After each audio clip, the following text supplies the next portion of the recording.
Alhamdulillah, alhamdulillahilladzi qad amarna bil ibadah wa bi mutaba'ati Rasulillah Sayyidina Muhammad ibn Abdillah. Asyhadu an la ilaha illallah wahdahu la syarikalah wa asyhadu anna Muhammadan abduhu wa rasuluhu alladzi la nabiyya ba'dah. Allahumma shalli wa sallim ala sayyidina Muhammad wa ala alihi wa ashabihi wa atba'ihi ila yaumil qiyamah. Qala ta'ala fil Qur'anil 'azim, a'udzu billahi minasy syaithanir rajim, wa ma umiru illa liya'budullaha mukhlishina lahud-din. Shadaqallahul 'azim wa shadaqa nabiyyil karim wa nahnu 'ala dzalika minasy syahidin wa syakirin. Alhamdulillah, puji syukur kita panjatkan ke hadrah Allah yang mana atas karunia nikmat-nikmatnya sehingga kita subuh ini masih diberikan nikmat sehat, nikmat sempat, nikmat hidayah, taufik dan inayah, sehingga kita bisa hadir melaksanakan kewajiban kita, yaitu salat subuh di Masjid Al-Huda yang kita cintai ini, dilanjutkan dengan iktikaf dan taklim. Mudah-mudahan setiap napas yang kita hembuskan dan yang bernilai pahala di sisi Allah Ta'ala. Amin ya rabbal alamin. Salawat salam marilah kita bacakan kepada Nabi yang mulia, Nabi Muhammad sallallahu alaihi wasallam. Tak lupa kepada keluarganya, kepada sahabatnya, tabi'in tabi'atnya, dan mudah-mudahan kita diakui sebagai umatnya dan mendapatkan syafaatnya. Amin ya rabbal alamin. Para hadirin jamaah subuh yang dimuliakan Allah, Bismillahirrahmanirrahim. Qala al-musannif rahimahullah, nas'aluka an tanfa'na bi ulumihi wa asrarihi. Al-a'malu suwarun qa'imatun wa arwahuha wujudu sirril ikhlas fiha. Artinya bermulanya amal-amal yang kita kerjakan itu adalah bentuk yang berdiri, dan ruhnya daripada amal itu adanya rahasia keikhlasan di dalam amal tadi. Para hadirin jamaah subuh yang dimuliakan Allah, kita beramal. Amal ini diibaratkan jasad yang berdiri, sementara jasad yang berdiri ini membutuhkan ruh, yaitu ruhnya ikhlas. Artinya kalau kita beramal, jikalau tidak ada keikhlasan di dalam hati, maka amal tersebut akan runtuh, amal tersebut akan mati, tidak ada ruhnya. Sebagaimana jasad manusia, kalau jasad manusia tidak ada ruhnya, maka jasad manusia ini akan mati dan tiada gunanya. Begitu pula amal yang kita kerjakan, kalau tidak ada cahaya keikhlasan, dasar keikhlasan karena Allah, maka amal ini tidak berguna, akan mati dan tidak ada dampaknya bagi orang yang mengerjakannya. Para hadirin jamaah subuh yang dimuliakan Allah Subhanahu wa ta'ala, maka dengan demikian itu jelas banyak firman Allah dalam Al-Quran yang menjelaskan harusnya ikhlas kita ibadah. Di antaranya tadi dalam surah Al-Bayyinah, wa ma umiru illa liya'budullaha mukhlishina lahuddin. Tidaklah diperintah kecuali hanya untuk beribadah kepada Allah dengan penuh keikhlasan. Nah, hadirin jamaah subuh yang dimuliakan Allah, al-a'malul jismiyatu wal qalbiyatu ajsadun wa arwahuha wujudu ikhlasi fiha. Fal ajsadu bila arwahi saqitatun mayyitatun wa kadzalika al-a'malu la qiyama laha illa biwujudi ikhlasi biha. Yang artinya amal ibadah yang kita kerjakan, baik itu amal jismiyah seperti sholat, kemudian sholat, zakat, wal qalbiyati dan amal qalbiyah seperti taubatan nasuha, itu ajsadun seperti jasad, sedangkan wa arwahuha daripada ruhnya jasad itu adalah ikhlas di dalamnya. Jadi kalau kita sholat kita fokus hanya ingin dipandang manusia. Kita sholat kalau bahasa sekarang ini niatnya mencari pencitraan. Maka amal yang seperti ini tidak ada ruhnya. Sedangkan fal ajsadu bila arwahi saqitatun mayyitatun, jasad kita, Pak, kalau tidak ada ruhnya maka akan roboh dan akan mati. Sedangkan manusia, Pak, kalau mati gak ada gunanya. Apa gak ada gunanya? Buktikan saja kalau ada orang yang meninggal dunia di panorama ini, kemudian jasadnya dikasih garam dijual di pasar, laku enggak? Kagak bakalan laku jasad manusia. Bandingkan dengan bangkai ikan teri, ya kan, Bu? Ikan teri kecil segede lidi, tapi dikasih garam, dijemur, dijual di pasar, laku. Berarti kalau dibandingkan jasad manusia dengan bangkai ikan teri, masih laku bangkai ikan teri. Apa yang istimewa dalam jasad manusia itu? Ruhnya. Gitu kan? Begitu juga amal ibadah kita, kalau tidak ada ikhlas, maka amalnya itu haba'an mansura. Amalnya itu akan sia-sia jikalau tidak ada keikhlasan. Maksudnya jikalau ada riya di dalam hati kita, jikalau ada pingin dipandang oleh manusia di dalam hati kita, niscaya amal itu sia-sia, mati, tidak ada gunanya, roboh, tidak ada ruhnya. Maka di sini Syekh Ahmad Tajuddin Ibnu Athaillah akan memberikan pelajaran kepada kita bagaimana caranya supaya kita ikhlas. Ada berapa macam tingkatan keikhlasan itu? Kita insya Allah akan berikan itu semua.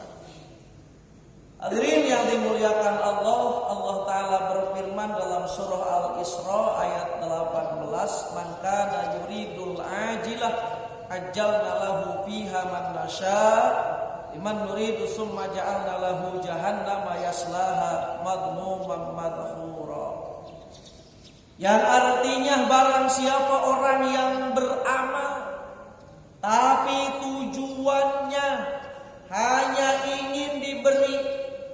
pujian di dunia lah maksudnya. Kita sholat atau kita sedekah. Dengan sedekah itu di dalam hati supaya manusia muji kepada kita. Ajalna lahu. Allah cepatkan, berikan, adakan orang yang memuji dia. Tapi mujinya belum tentu dalam hati, mungkin muji sebatas menjilat. Ajalna lahu fiha man nasya. Kemudian bahayanya lagi daripada penyakit ria ini, yaslaha madmu summa ja'alna lahu jahannam. Allah akan masukkan ke dalam neraka jahannam dan dia di dalam neraka jahannam tercela dan dilaknat oleh Allah. Jadi bahayanya penyakit ria, karena kan ria ini lawannya ikhlas. Nah, hadirin yang dimuliakan Allah Subhanahu wa taala, faqad bayyana Allah taala fi hadhil ayat min amalin bi ghairi wajhillah fala sawabalahu fil akhirah wa ma'wahu jahannam. Allah menjelaskan dalam ayat ini, barang siapa orang yang beramal di dalam hatinya tidak ada tujuan karena Allah, fala sawabalahu, maka amalnya tidak ada pahalanya, wa ma'wahu jahannam, dan tempatnya di dalam neraka. Ini bahayanya penyakit ria.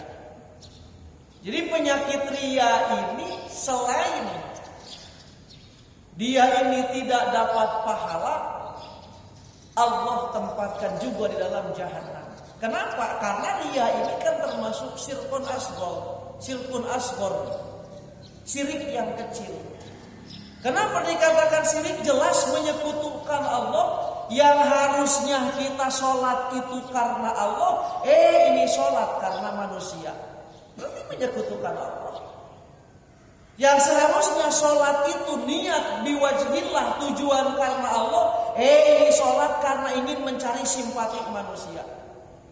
Kalau saya ke masjid, nanti orang banyak yang simpati ke saya. Kalau banyak orang yang simpati kepada saya, nanti saya misalnya mau nyalon gubernur, orang pasti mendukung saya. Niatnya seperti itu amalnya sia-sia. Hati-hati. Sekali lagi, karena ini ngaji hikam, bagian bab hati, bagian bab batin. Kalau hikam ini yang sering terjadi kadang-kadang kepada orang yang sudah paham juga ilmu, tapi kadang-kadang dia tidak sadar atas pengetahuannya. Hadirin yang dimuliakan Allah Subhanahu wa taala. Qala Nabi sallallahu alaihi wasallam, innal 'abda la ya'malu amalal hasanati fatus'adu malaikatu fi suhufin mukhtatamah fatulqa baina yadayhi ta'ala faqulu alqu hadhihi sahifah fa innahu lam yurad bima fiha wajhi. Kata Nabi, diriwayatkan ada seorang hamba yang beramal dengan amal kebaikan, dan amal kebaikannya itu dibawa oleh malaikat-malaikat. Bahkan dalam satu penjelasan para ulama dikatakan dibawa dengan 3.000 malaikat. Jadi ada 3.000 malaikat membawa kebaikan amal orang ini, saking banyaknya. Kemudian dibawa, diserahkan kepada Allah Ta'ala. Allah menjawab, alqu hadhihi shahifah, buang ini semua catatan amal orang itu. Kata Allah, kenapa? Karena dia beribadah tidak ada tujuan karena aku. Beribadahnya karena manusia, beribadahnya karena ingin dipuji, beribadahnya karena ingin dipandang manusia. Tidak ada sedikit pun ingin dipandang Allah Subhanahu wa taala. Hadirin jamaah subuh yang dimuliakan Allah Subhanahu wa taala. Qala Nabi sallallahu alaihi wasallam, "Idza kana akhiruz zaman sarat ummati salasu firaq." Di akhir zaman, di masa kini, kata Nabi, umatku akan menjadi 3 golongan. Ini hati-hati. Umatku akan menjadi 3 golongan. Firqatun ya'buduna khalisah. Yang pertama, ada orang yang beribadah kepada Allah dengan ikhlas karena Allah. Yang kedua, wa firqatun ya'buduna riya'an. Ada orang yang beribadah kepada Allah itu riya'an, hanya ingin dipandang manusia. Yang wa firqatun liyastaqimu bihin nas. Ada tiga golongan. Yang ketiga, dia beribadah hanya niat mencari makan, hanya ingin orang simpatik kepadanya, hanya ingin orang berbuat baik kepadanya. Jadi kalau kita ibadah nanti orang supaya berbuat baik kepadanya. Nah, fayaqulullah lil mukhlisin.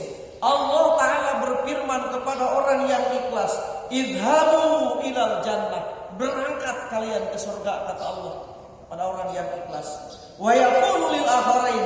Dan Allah berkata kepada dua golongan ini, yang orang beribadah karena riya, kata Allah Ta'ala, idhabu bihim ilan nar. Berangkatlah kamu kepada neraka. Digiring yang dua golongan ini ke neraka. Padahal sama-sama ibadah kepada Allah, cuman beda tujuannya.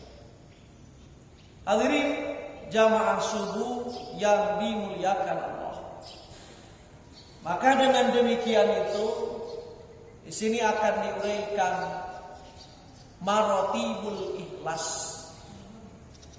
Marotibul ikhlas itu adalah tingkatan keikhlasan. Nah, mari kita ukur nanti kita ada di mana. Sudah masuk dengan yang tiga ini. Marotibul ikhlas itu, tingkatan ikhlas ini ada tiga. Kalau kita belum masuk di yang tiga ini, berarti amal kita belum ada ruhnya. Yang pertama, darajatul awam. Ikhlas ini derajatnya orang awam, udah standar ikhlas, tapi keikhlasannya orang awam. Apa darajatul awam? Wahia ifradul haq fi qasdil ibadati ma'a talabi hududi dunyawiyati wal ukhrawiyati kahibdil badan wal mali wa sa'atir rizki wa dukhulil jannati wan najati minan nar.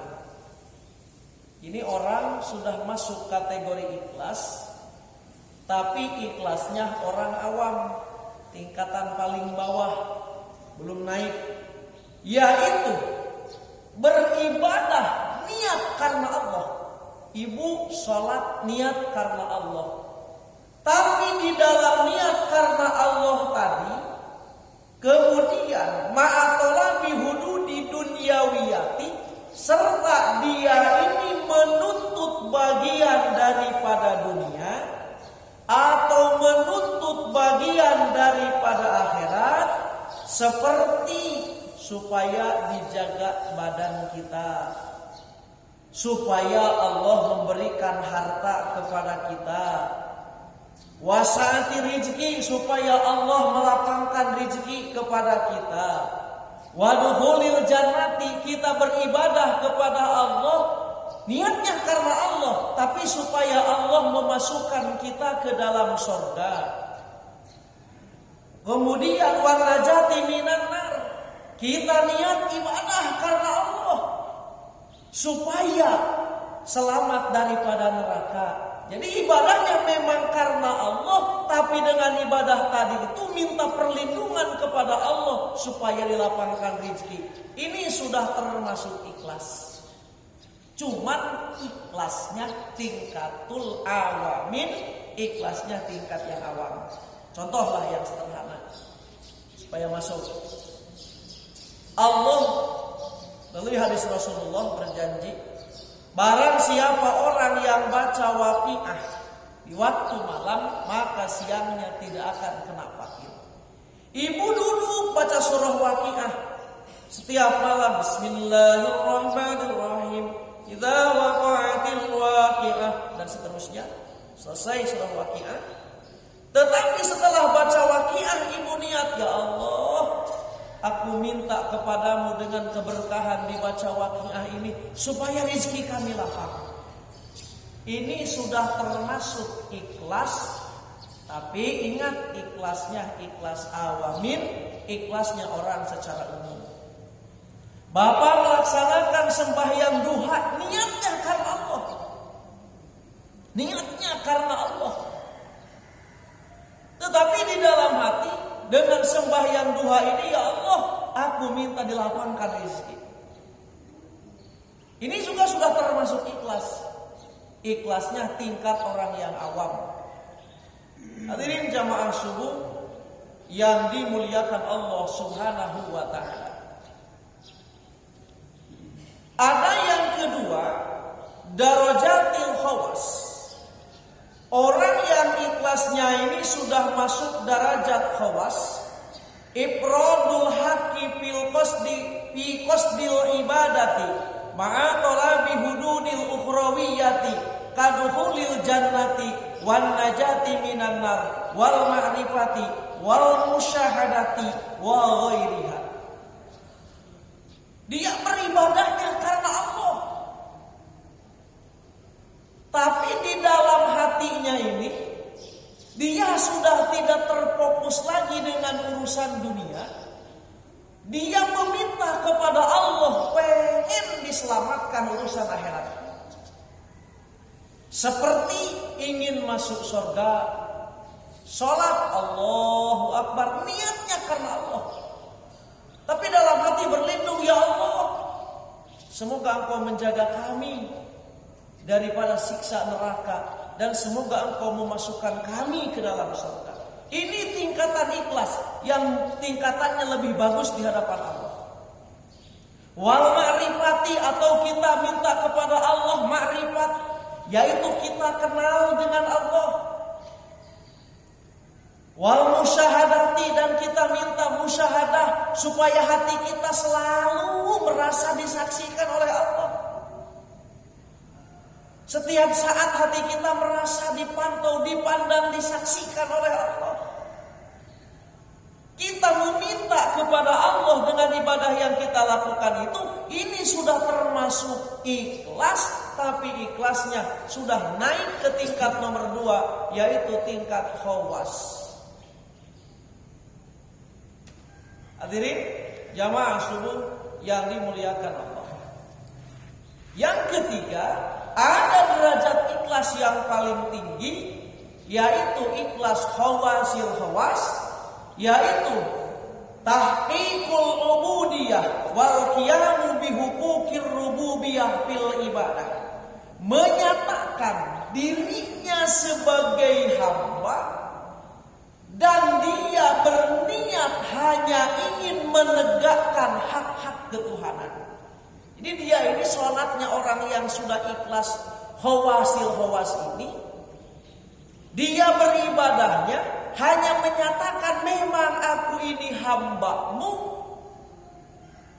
sementara Engkau adalah Tuhanku, apapun perintah-Mu wajib aku laksanakan. Udah gak mikir lagi. Entah urusan masuk surga, takut dengan neraka, enggak dipikir lagi. Ibu sembahyang duha, di dalam hati niatnya fokus karena Allah. Urusan rezeki mau ditambah, mau ida, itu urusan Allah. Urusan nanti mau masuk surga, itu urusan Allah, bukan wilayah kami lagi. Ini derajat orang yang sholatnya khawasil khawas keikhlasannya. Jadi kita sholat derajatnya yang khawasil khawas keikhlasannya. Kita sholat niatnya dalam hati, ya memang aku sebagai hamba, kau sebagai Tuhan. Apapun perintah-Mu wajib aku laksanakan. Aku melaksanakan sholat ini ingin menegakkan hak-hak ketuhanan.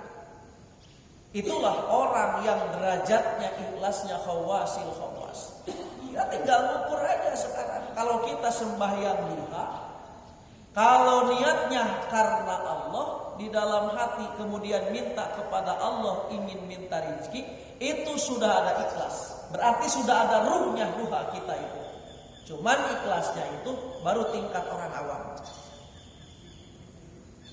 Kalau kita misalnya membaca surah Al-Mulk, karena di antara fadilah surah Al-Mulk kan dijaga dari siksa kubur.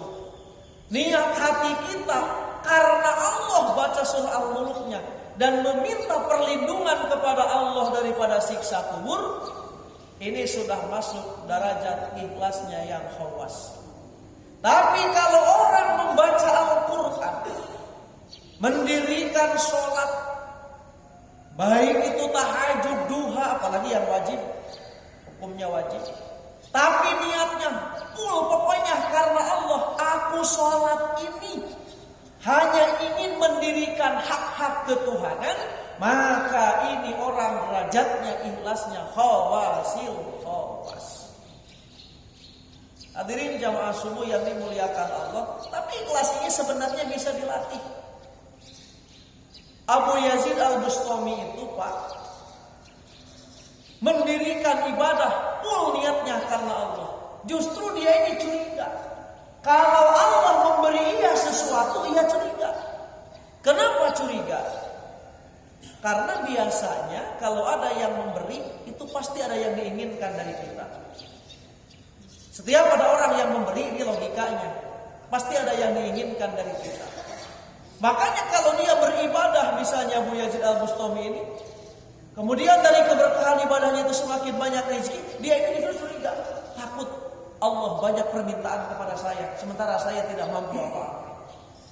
Hadirin jamaah subuh yang dimuliakan Allah Subhanahu wa taala.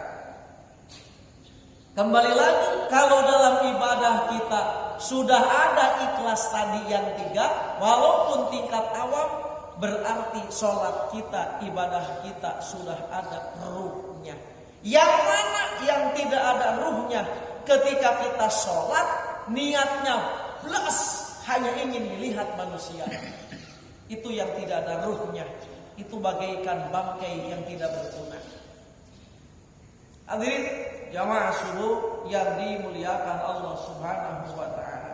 Yuktabul ikhlas bitadabburil ayat wal akhbar, bi targhibil ikhlas wa tarhibir riya, wa bi ikhfa'i wa bi kitmani amali sholihah, wa bi qat'i tam'a minal khalqi, wa bi qat'i tam'i minal khalqi, wa bidawamir riyadah wal mujahadah, wa du'a ilallah ayarzuqa ikhlasus suhbatal mukhlisin wal iktifa bi ilmillahi ta'ala. Nah, ikhlas ini Pak, ternyata yuktasabu, bisa diusahakan. Bagaimana cara mengusahakan supaya hati kita ikhlas? Bitadabburil ayati. 1, kita merenungkan ayat-ayat Allah. Baik ayat Allah yang tersurat maupun ayat Allah yang tersirat. Ayat Allah yang tersurat ini merenungkan makna-makna Al-Quran. Yang tersirat merenungkan ayat-ayat Allah. Jangankan yang di luar jasad kita, mohon maaf, yang di dalam jasad kita, kita mikir, ya Allah, mata ini ada dalam kelopaknya, keluar ke atas ke bawah tidak jatuh. Hidung kita sehari semalam terus mengeluarkan napas, padahal kita nggak ingat apa-apa. Sedang tidur kita nggak ingat apa-apa, tapi di situ napas waktu keluar, waktu ke dalam, waktu keluar, ke dalam. Siapa itu yang menggerakkan? Allah. Itu. Kemudian setelah kita memikirkan ayat wal akhbar dan kita merenungkan hadis-hadis Rasulullah fi targhibil ikhlas, yang memberikan kabar gembira kepada orang yang ikhlas, wa tarhibir riya, dan yang memberikan penakut kepada orang-orang yang riya. Apa bahayanya riya? Bahaya riya akan dimasukkan ke dalam neraka. Selain tidak diterima oleh Allah, riya ini akan dimasukkan ke neraka. Wa bi ihfa'i wa bi kitmani amali sholihah, dan kita menyembunyikan amal-amal yang soleh. Disembunyikan amal yang baik itu, baik waktu kita beramal maupun kita sudah lama beramal. Karena setan tidak berhenti. membujuk kita supaya ria. Dulu kita pernah berbuat kebaikan, padahal 10 tahun kemudian sekarang kita menyebarkannya. Bahkan hadirin yang dimuliakan Allah Subhanahu wa taala, Allah taala nanti di hikmah setelah ini, Allah taala ini mencatat amal kebaikan seorang hamba yang disembunyikan itu pahalanya 700 kali lipat. Makanya ada nanti sedekah yang disebut sedekatus sir. Sedekatus sir itu sedekah yang dirahasiakan. Ada mungkin di sini pengurus Masjid Panorama. Kalau ada orang celengan kan yang belajar sedekatus sir itu uang 100.000 dilipat dengan uang 1.000 dimasukkan ke celengan. Sengaja dia dirahasiakan. Nah, kalau kita beramal dirahasiakan, itu pahalanya 700 kali lipat. Kalau dirahasiakan. Nah, ketika kita membukanya, satu kali membuka nanti pahala rahasianya dicabut oleh Allah. Dari 700 dikembalikan kepada 10 kali lipat. Kalau 2 kali kita menyebarkan kebaikan dulu yang pernah kita laksanakan, maka akhirnya dicabut pahalanya. 3 kali akhirnya hilang, hangus amalnya itu. Itu bahayanya penyakit riya. Jadi setan ini kadang-kadang supaya kita riya, jangankan amal yang sekarang, amal yang 10 tahun ke belakang diungkit-ungkit oleh kita, dibujuk oleh setan supaya kita mengungkitnya. Nah, diantara supaya kita ikhlas, perbanyak belajar kitmanus sholaqah, kitmanus sholihah, sembunyikan amal soleh yang bisa kita sembunyikan. Nah, cukup kita dan Allah yang tahu. Ini diantaranya supaya kita ikhlas. Kemudian wabiqati tamai minal khalqi, memutuskan berharap dari makhluk. Orang yang beribadah tapi ada berharap kepada makhluk tidak bakalan bisa ikhlas. Orang beribadah tujuannya supaya makhluk simpati kepada kita, susah ibadah kita tidak akan bisa ikhlas. Putuskan berharap bergantung kepada makhluk. Kalau kita mau bersedekah, putuskan bergantung kepada makhluk. Artinya jangan ada harap ingin dipuji, jangan ada harap ingin dibanggakan, jangan ada harap supaya orang hormat kepada kita. Buang, putuskan itu. Karena ini semua akan menghalangi keikhlasan dalam hati kita. Jadi wabiqat yatamai minal khalqi, memutuskan tamak daripada makhluk. Wabidawamir riyadhah, dan kita mendawamkan riyadhah, melatih wal mujahadah dan berjuang. Wa du'a ilallah, dan kita berdoa kepada Allah supaya Allah memberikan ikhlas. Ulama mengajarkan Allahumma inni as'aluka al-istiqamata wal ikhlasa. Ya Allah, aku minta kepadamu supaya aku ini jadi orang istiqomah dan aku ini menjadi orang yang ikhlas. Minta kepada Allah. Jangan cuma minta kita ini rezeki dunia saja. Minta dalam ibadah. Ya Allah, jadikanlah kami ini orang yang ikhlas. Jadikanlah kami ini orang yang sabar dan istiqomah. Itulah diantara resep supaya kita bisa ikhlas. Wasubatul mukhlisin, perbanyak kita bergaul dengan orang-orang yang ikhlas. Wal iktibau bi ilmillah, dan merasa cukup hanya dengan pengetahuan Allah. Hadirkan dalam hati bahwasannya cukup, yang tahu kepada kita itu Allah. Udah, gak usah kita ada ingin diketahui oleh makhluk kebaikan kita. Hadirkan dalam hati, belajarkan dalam hati. Hanya Allah yang cukup mengetahui kami. Kalau hidup sudah iktipaan billah, merasa cukup dengan adanya Allah, hidup kita akan nyaman, akan tentram. Kenapa? Karena Pak, kalau ibadah dengan riya itu, jangankan dapat pahala di akhirat, di dunia saja kita akan tersiksa. Contoh, kita sedekah dengan tujuan supaya orang menghormat kepada kita. Ternyata orang tidak menghormat kepada kita, pasti kita stres. Banyak orang sedekah. Kemarin banyak orang sedekah pas mau pilih sedekah. Pas nyalon, kagak ada yang dukung. Nah, kalau niat simpati, bisa-bisa stres. Bisa-bisa stres bahaya. Nah, hadirin jamaah subuh yang dimuliakan Allah. Qala ba'duhum man amila arba'atan bila arba'atin lam yantafi bi amali. Barang siapa orang yang beramal 4 tanpa ada 4, maka tidak akan bermanfaat dengan amalnya. Al-khawfu biduni hadar. Yang pertama, takut kepada Allah tapi tidak menghindar maksiat, itu tidak akan bermanfaat. Logikanya beginilah, bapak takut kepada ular misalnya, tapi di rumah ular berkeliaran, bapak tidak menghindar, itu bohong takutnya. Sama orang yang aku takut kepada Allah, takut, tapi dia ini tidak menghindar maksiat, maka tidak bermanfaat ketakutannya. Yang kedua, wal khaufu bila tolab.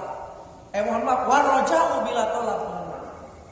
Ada orang yang berharap kepada Allah tapi tidak mencari. Contoh, dia mengharap kepada Allah ingin masuk surga, tapi dianya enggak ibadah. Maka berharap ingin masuk surganya tidak ada gunanya. Yang ketiga, waman amila. Barang siapa orang yang beramal bila ikhlasin tanpa ikhlas. Orang beramal tapi tidak ikhlas karena Allah, maka lam yantafi, amalnya tidak akan berguna, itu sia-sia. Kembali kepada hikmah tadi, amal ini sederhana dalam hikmah ini. Amal ini, ibadah ini ibarat berdirinya manusia dengan ruh, hidupnya manusia dengan ruh. Nah, kalau amal ruhnya adalah keikhlasan, manusia tanpa ruh akan mati. Amal tanpa ikhlas akan roboh, akan sia-sia, tidak ada gunanya. Ikhlas ada 3 tingkatan. 1 tingkatan orang awam, dia beramalnya karena Allah, tapi dalam hati meminta kepada Allah ingin dimudahkan rezeki dan yang lain-lain. Yang kedua ada tingkatan orang khawas, dia meminta kepada Allah, beribadahnya kepada Allah, meminta ingin diselamatkan urusan akhirat.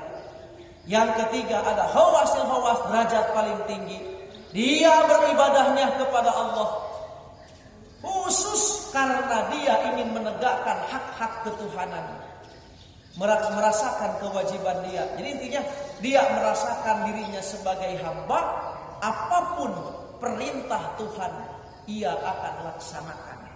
Nah, hadirin jamaah subuh yang dimuliakan Allah. Jadi sekali lagi masalah ikhlas dan ria ini ingin dipandang manusia, inilah yang dilarang oleh Allah. Inilah yang mengakibatkan amal kita mati. Belas kita ingin dipandang manusia. Inilah yang dikatakan dalam firman Allah, innal munafiqina yukhadi'una Allah wa huwa khadi'uhum wa idza qamu ila sholati qamu kusala yura'unan nasa. Jadi tanda-tanda orang munafik ini kalau mendirikan sholatnya hanya ingin dipandang manusia. Itu tanda-tanda orang munafik, jelas firman Allah. Nah, hadirin, itulah yang saya sampaikan. Mohon maaf bila ada kekurangan dan kelebihan. Kepada Allah kami mohon ampun. Dan Allah wa iyyakum ajmain. Wassalamualaikum warahmatullahi